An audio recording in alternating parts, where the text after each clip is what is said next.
السلام علیکم ورحمۃ اللہ وبرکاتہ۔ حضرت مولانا ارشد مدنی صاحب دامت برکاتہم کا جو بیان آیا ہے سن کر بہت افسوس ہوا، اور بہت ہی زیادہ افسوسناک بیان ہے، اور اس کے نقصانات کتنے سالوں تک دیوبندیت کو بھگتنے پڑیں گے وہ وقت ہی بتائے گا۔ حضرت نے اس میں جو چند باتیں کہی ہیں، ایک تو انہوں نے اس بات پہ افسوس ظاہر کیا ہے کہ سعد صاحب کو چند لوگ کافر کہتے ہیں۔ تو اس کے بارے میں ہم بتا دیں کہ دارالعلوم دیوبند کے فتوے کے اندر 7ویں لائن کے اندر صاف لکھا ہوا ہے کہ سعد صاحب کی باتوں سے انبیاء کی شان میں بے ادبی ظاہر ہوتی ہے، اور حضرت مولانا ارشد مدنی صاحب کا اسی فتوے پہ دستخط ہے۔ اور جب یہ فتویٰ سامنے آیا امت کے، تو مفتی سعید صاحب پالنپوری رحمۃ اللہ علیہ موجود تھے، اس کے باوجود ان کو آگے کیا گیا تھا ارشد مدنی صاحب کو، اور انہوں نے فتوے کو پیش کیا تھا امت کے سامنے۔ تو حضرت کہہ رہے ہیں کہ جو کافر کہے گا اس پہ یہ کفر کا فتویٰ لوٹ آئے گا۔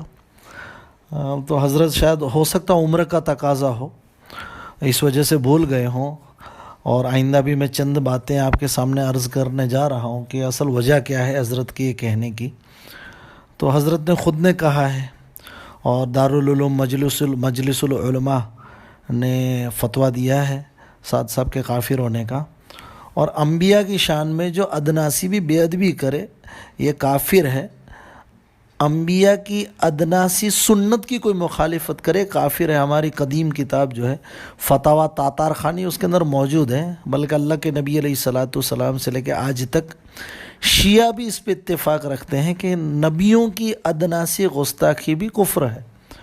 تو مولانا ارشد مدنی صاحب نے خود نے دستخط کیے ہیں، اور اسی فتوے میں دارالعلوم دیوبند کے فتوے میں 7ویں لائن میں لکھا ہوا ہے انبیاء کی شان میں بے ادبی کرتے ہیں، تفسیر بالرائے کرتے ہیں، اور دوسری چیزیں بھی ان کے پیچھے جو بھی چلے گا وہ آئندہ جو بھی چلے گا گمراہ ہو جائے گا۔ جس کے پیچھے چل کے لوگ گمراہ ہو جائیں وہ خود آدمی کیا ہے؟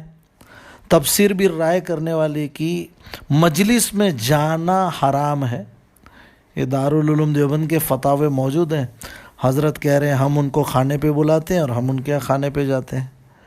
اور حضرت نے دوسری بات یہ کہی ہے کہ دونوں کام ایک ہی ہیں۔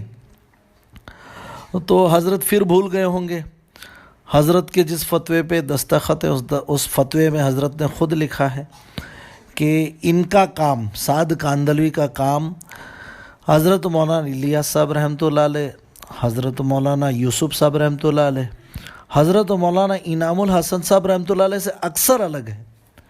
اور یہاں تک کہا ہے حضرت نے کہ سعد صاحب کی تربیت نہیں ہوئی ہے، اور علماء اس سے بھی خراب فتویٰ سعد صاحب کے خلاف دیتے۔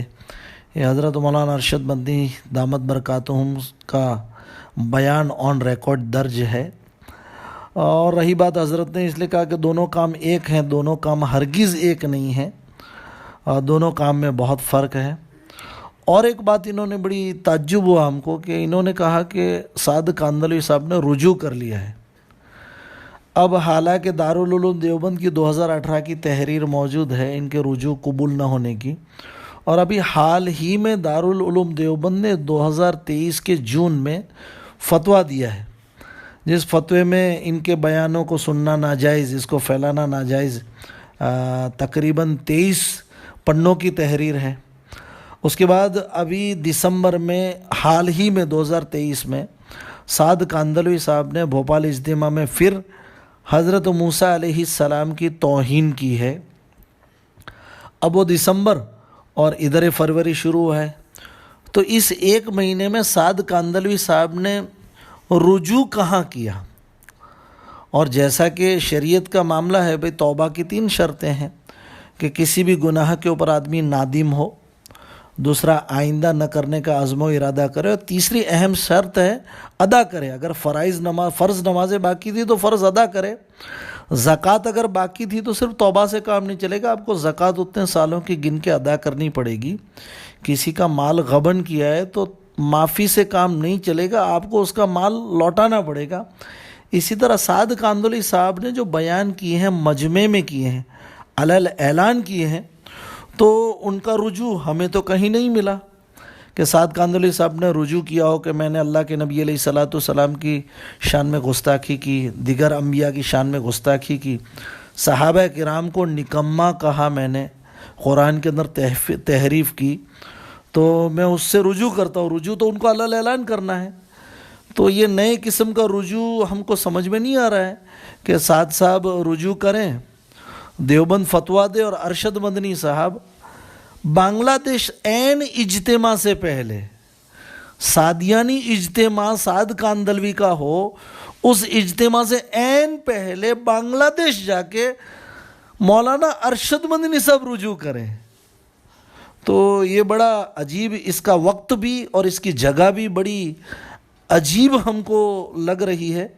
مولانا ارشد مدنی صاحب، جیسا کہ ہم نے 1 مہینے پہلے کہا تھا کہ مدنی خاندان کی وجہ سے دارالعلوم دیوبند آدھا رہ گیا تھا، آئندہ 1/4 نہ رہ جاوے، تو بڑا لوگوں کو ہلچل مچ گئی تھی۔ تو مولانا ارشد مدنی صاحب کہیں اپنے اس بیان کے ذریعے سے ثابت تو نہیں کرنا چاہتے کہ ہم جہاں کھڑے ہو جاتے ہیں دیوبندیت وہیں سے شروع ہوتی ہے، کہیں انہوں نے دارالافتاء کی توہین تو نہیں کی ہے، کہیں انہوں نے دارالعلوم دیوبند کے موقف سے ہٹ کے کچھ اور معاملہ سعد صاحب کے سامنے، جیسا کہ ہم کہتے آ رہے ہیں، حالانکہ حضرت سے ہمیں یہ امید تو نہیں تھی، تو لیکن جو وجہ ہے وہ جو ظاہری اعتبار سے جو اندر خانے سالوں سے چرچے چل رہے ہیں کہ دارالعلوم دیوبند، جمعیت اور تبلیغ، ان تینوں کے اوپر ان کے خاندان کا تسلط رہا ہے، ان کا تسلط رہا ہے۔ دارالعلوم کے 2 ٹکڑے، دارالعلوم کے فتوے کے اوپر رتی برابر کسی دیوبندیوں کو شک نہیں رہا ہے کبھی بھی۔ جب سے دارالعلوم کا وجود آیا تب سے کبھی بھی کسی دیوبندی نے دارالعلوم کے دیوبند پہ رتی برابر شک نہیں کیا۔ اس کے باوجود دارالعلوم کے انہوں نے آپس کی عداوت کی وجہ سے 2 ٹکڑے کیے۔ جمعیت کی خدمات کے اوپر کسی کو ایسا نہیں تھا کہ اعتماد نہ ہو۔ الحمدللہ جمعیت نے بڑا اچھا کام کیا ہے آزادی سے لے کے آج تک۔ تو جمعیت کے کسی کام سے کسی بھی دیوبندی کو کوئی اعتراض نہیں تھا، لیکن انہوں نے جمعیت کے 2 ٹکڑے کیے، آپس کی عداوت اور عصبیت کی وجہ سے جو بھی ہو۔